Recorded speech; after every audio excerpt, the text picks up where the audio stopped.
This beat is crazy. Hello everyone, my name is Miller and welcome back to a new video, and today I will show you all how good looking Elite Customs is while explaining how it will go to work, and perhaps here and there give you guys some remarks on how it could be potentially improved or some things that I think were a poor choice. I have to say that honestly I am far more positive than negative and I'm absolutely loving it so far, but I'm stuck now and I'm eager to continue.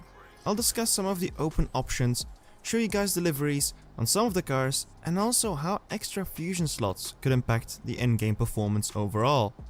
Onto how things go down. Izzy is back in town, and to start off we get a free tutorial car, in this case a maxed out Mustang Boss 302 without stars. But to get to this part, the only requirements you have to meet is that Legends has to be unlocked and you have to be at least level 20, but that should not be a challenge whatsoever.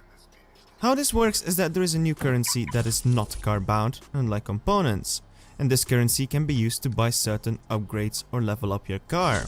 In this case here I bought some wheels for 5 of these green elite common parts. This brings me to the customization screen where you can see some of the possible edits. Then when looking at the rims, we see a big range of possibilities where only the first one is unlocked.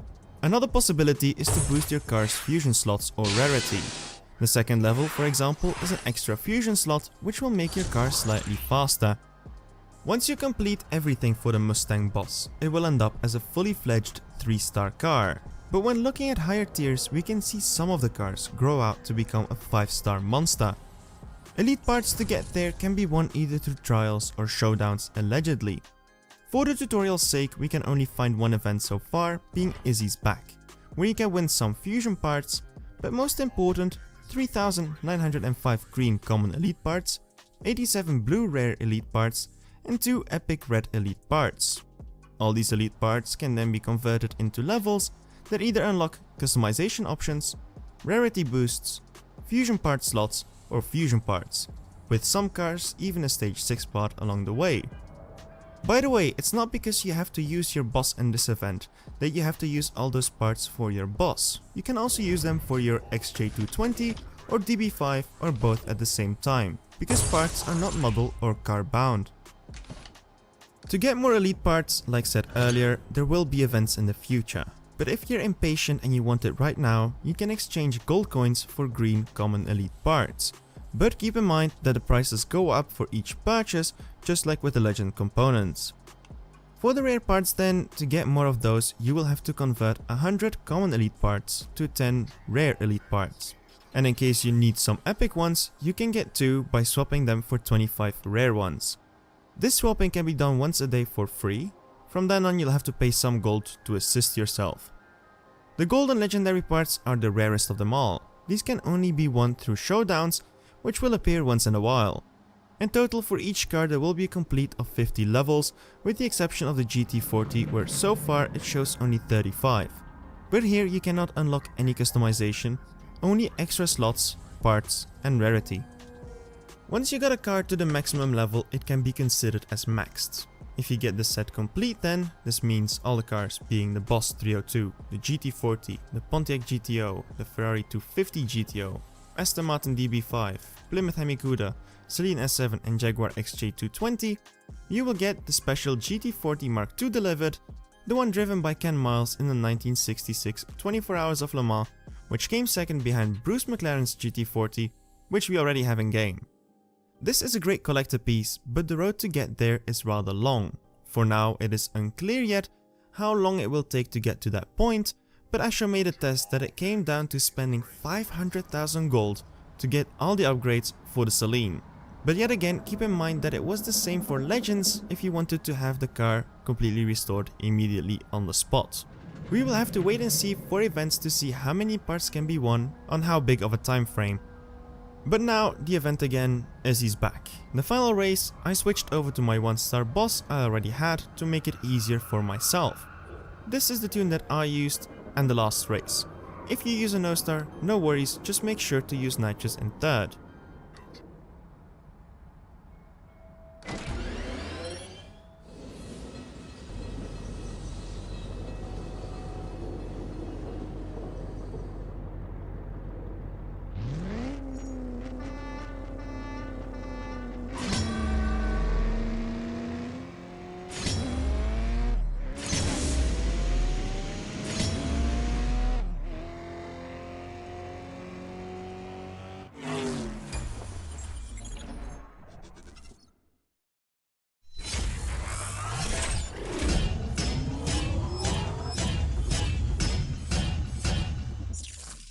The last race is rather doable, but now I tried to see how far can I get with my elite parts I won throughout, because I had won a total of 3,905 parts, of which 15 were already wasted on my no star version I got for free.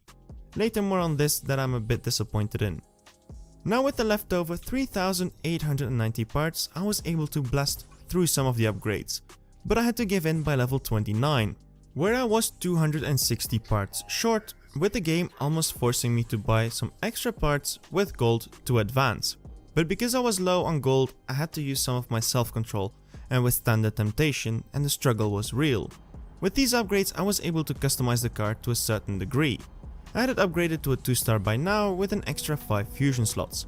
In terms of rims, I was able to unlock 70 new models, but I decided to stick with the stock ones in the end. The final 8 were still locked. So then I decided to use some blue calipers. Combined with that, I could choose between 17 available colors, while 11 were still locked. In the end I chose for the iconic silver combined with the black livery. In total there are 44 liveries, and a 45th one where there is no livery at all, making it look super clean.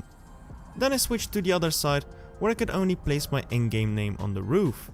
Then the crew name, the flag and the numbers were still locked. The interior I stayed in the same theme as the calipers, and then for the plate I just picked a random one. Later I noticed that the crew championship and the Tempest plates were still locked. This means that for now I will have to settle with this car, but I won't complain. So far it looks pretty good. It's just a shame that even as a tutorial it does not unlock everything yet for you to play around with. It already feels like a barrier you're stuck behind, and that's just for a tier 1 boss. I'm kind of scared about what it will cost, for example for an XJ220 to get it to its full 50th level with full customization. Another 2 remarks that I have, which are just points that could be improved, is that I wouldn't mind a system where I can just skip by multiple parts in one go. Let's say I have 10,000 parts and I want to just skip to level 10 in one try. Please let me instant buy them all until that level and not having me to do them step by step and losing time. That's just a minor thing. A big thing however is something I'm a bit disappointed in. I like how elite parts are not car limited like components, but bot upgrades are not even model limited. They are car limited. This means that if you want to customize a second boss, you will have to start from scratch again. Get all those parts and unlock them one by one.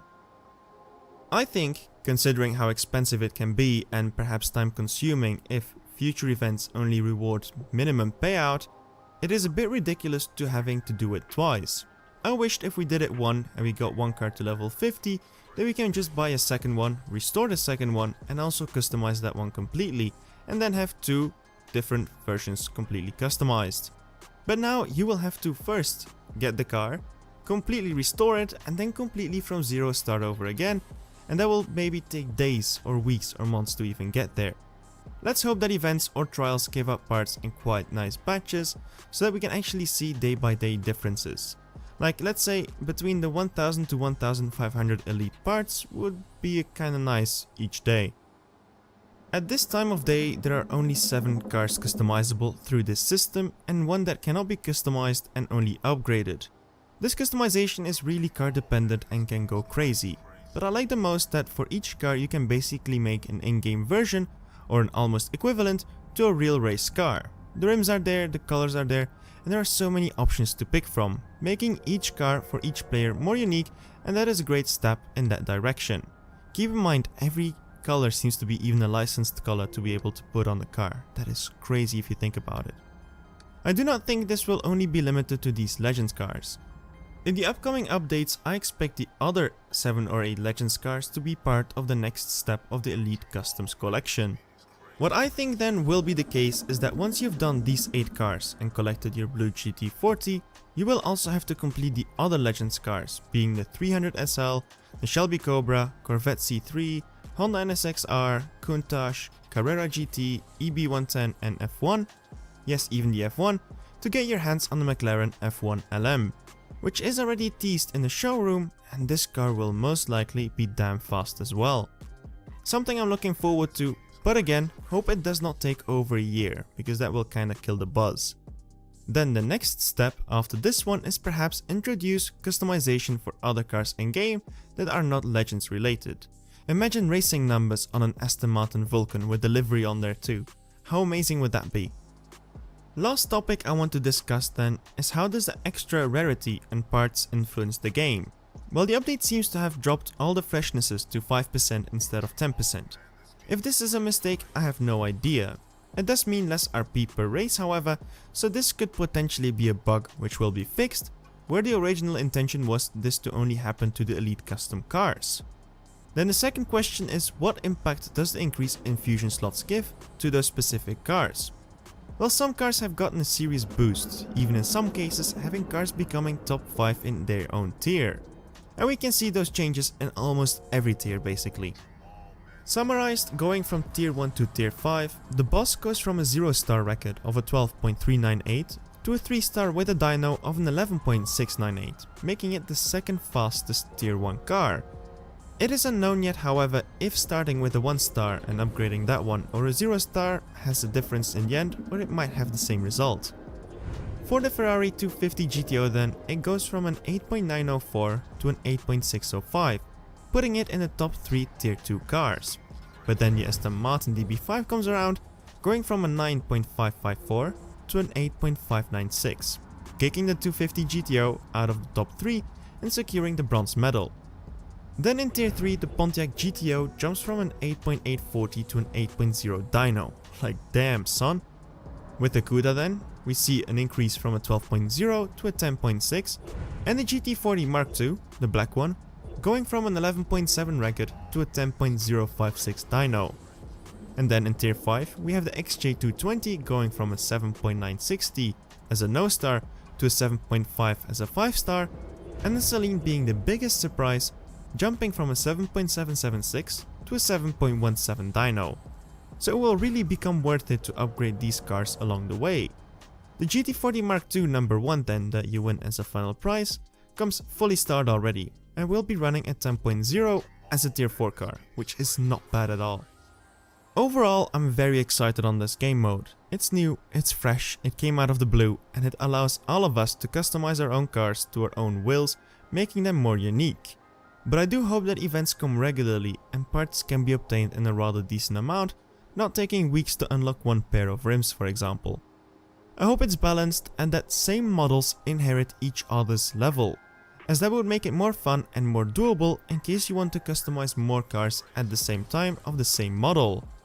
I will go over to Twitter now to share my car, and I would like to invite all of you to share yours too. Show me your own cool creations. I will close off here. If you enjoyed the video, do not hesitate to leave a like. Subscribe for more content like this. Share this with all your friends and family and crewmates or whatever, maybe it's all 3 at the same time. The more people that see that, the better. My name is Mille. See you around and keep racing.